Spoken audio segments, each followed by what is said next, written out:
Good morning, students of class 10. Welcome back to the online classes. Let's do our economics now. We are doing development. In our previous class, we have talked about what is called development. Different people have different developmental goals. Development means different things to different people. Now here, income is the main idea or goal of the people, but apart from income there are other goals.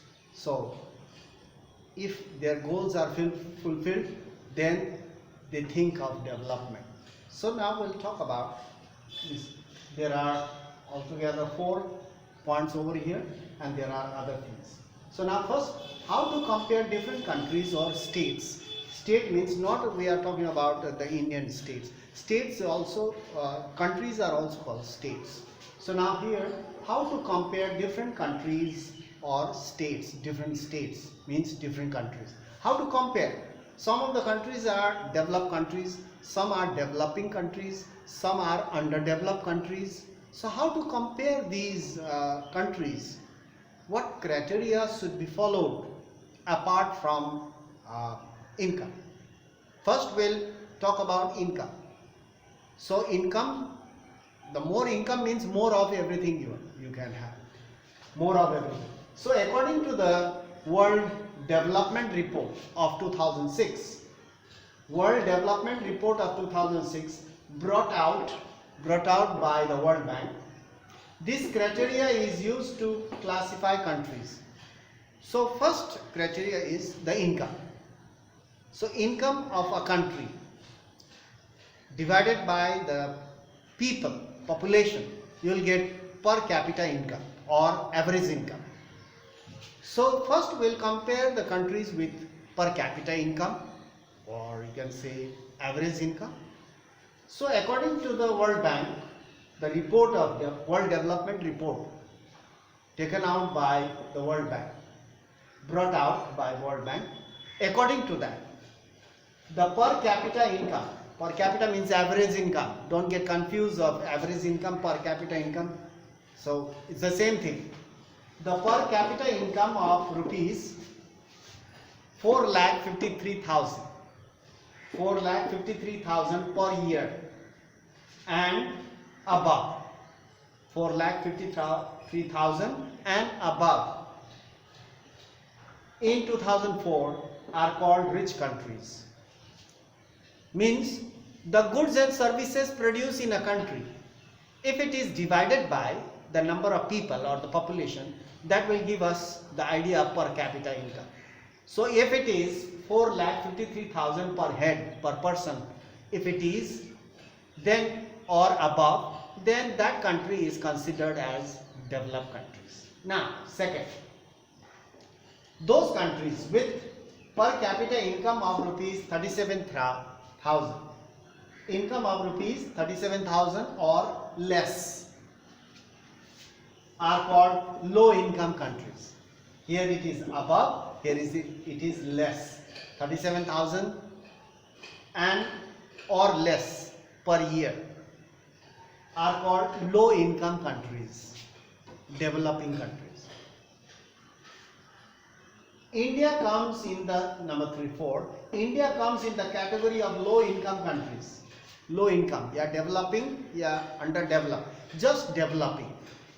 India comes in the category of low income countries since its per capita income in 2004, now it is 2020, we are talking about from 2004. In 2004 was just 28,000. Now it has increased. So we are under developing countries. But in 2004 it was still under developing. It was underdeveloped. So it was 28,000 per year per capita income of country. So according to this, it is divided into 3 categories: rich, less income, and under less income, that is underdeveloped countries. So now here, this is about to compare different countries. Is this enough to compare? No, this is not enough. There are other goals also. A country should have good infrastructure, good medical or good health services, good education, good environment, and morality rate, as well as good drinking water system, pollution free environment. There are other categories, other goals, income and other criteria. So this is, we are talking about income. Now other criteria are also there, we'll talk about. People not only think of better income, people always do not think of income only, they think of other things also, they have other goals. So people not only think of better income but also have other goals such as security, respect, equality, freedom, etc. Good working conditions. So number 2, as a nation or a country, besides average income, think of other equally important goals. There are other equally important goals besides income, such as just now we have talked about security, respect, equality, freedom. These are other goals the countries they seek in order to be called developing or underdeveloped. So according to that, income is not the only criteria to measure or to mention the country as developed or underdeveloped or developing. There are other criteria also. We'll talk about more in our next class. So that's all for today. Thank you for watching the video and stay safe. Carry on doing your work. Regular studies are needed. This is the need of the hour. In order to make your career, you need to invest your time wisely. So that's all for today. We'll meet in the next class and carry on our lesson. That's all for today.